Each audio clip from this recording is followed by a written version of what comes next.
Lula está dizendo aí que teve, sim, oportunidade, mas resolveu ficar aqui e enfrentar a justiça para denunciar os algozes dele. Batata, batata, foi o que aconteceu. A gente acho que, por força de uma proximidade histórica, às vezes tende a diminuir ou subestimar a importância de atos como esse aí, tá? Se for cortado daqui a 50 anos e essa história será contada, vai ser encarado como um ato de heroísmo. E a história do Lula é uma saga de alguém que teve uma perseguição do Estado pesadíssima, com um juiz corrupto e semi-analfabeto, cujo segundo homem é o deputado Dallagnol, né? A gente vê aí rezando de joelhos, doente mental, também picareta, caçado, e, claro, toda a mídia em cima do Lula. E ele, porra, virou presidente da República pela terceira vez, se encaminhando para uma quarta, se, né, Deus quiser.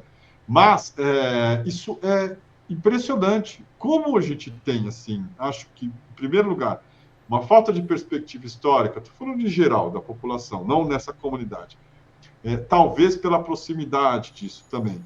E também por um traço nosso, que, se por um lado nos fez atravessar a colonização portuguesa, tá? Que é o deboche, por outro lado, nos impede de ter um panteão de heróis. A gente está sempre tirando sarro de figuras importantes.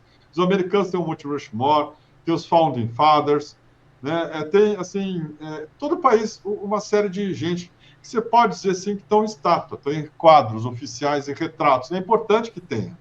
É importante para um país. Aquela frase do Brecht, pobre país que precisa de heróis, eu acho profundamente infeliz e canalha. E, infelizmente, a gente tem isso aqui. Porque o que o Lula conta é de um homem que, perseguido, pesado, resolveu ficar para enfrentar. Sabe?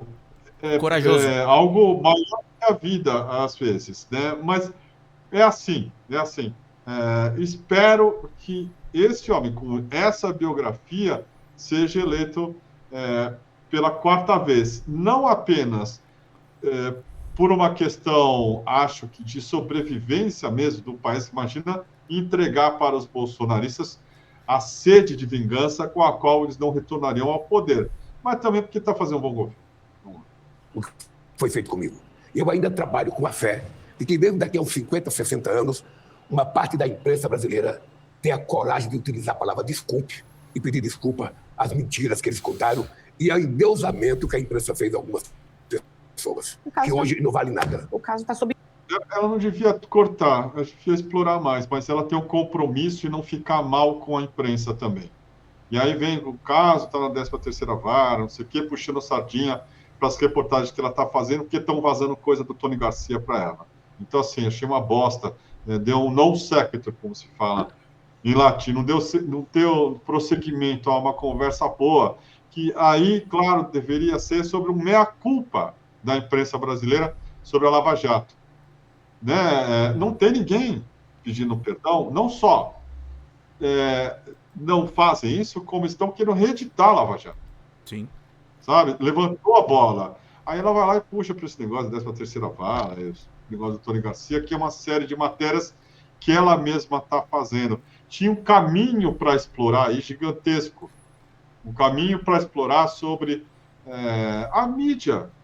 Sabe? Quando há uma oportunidade de fazer uma análise ou psicanálise da mídia, uma coisa que não precisa ser muito aprofundada, mas vamos falar um pouco mais sobre isso.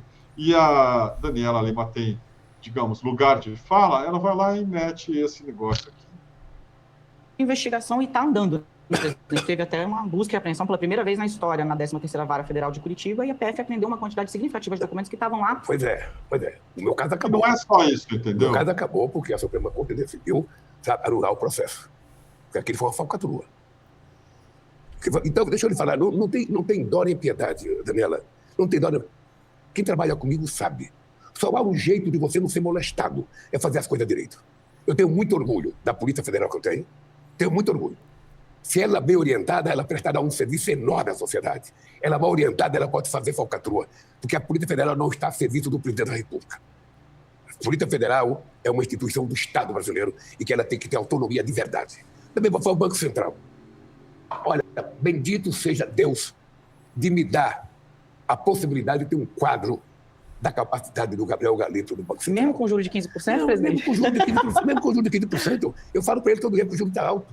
Eu falo como eu dizia para o Meirelles. O Meirelles não tinha autonomia, mas o Meirelles me dizia, presidente, olha, eu vou falar uma coisa para o senhor. Se eu baixar agora, vai acontecer isso. Se eu não baixar, vai acontecer isso. Como eu trabalho numa relação de confiança, eu acredito naquilo que o Galito está fazendo. Acredito, confio. Agora, eu não posso nem tirar ele, porque eu indiquei ele, mas o mandato agora ele é líder da autonomia.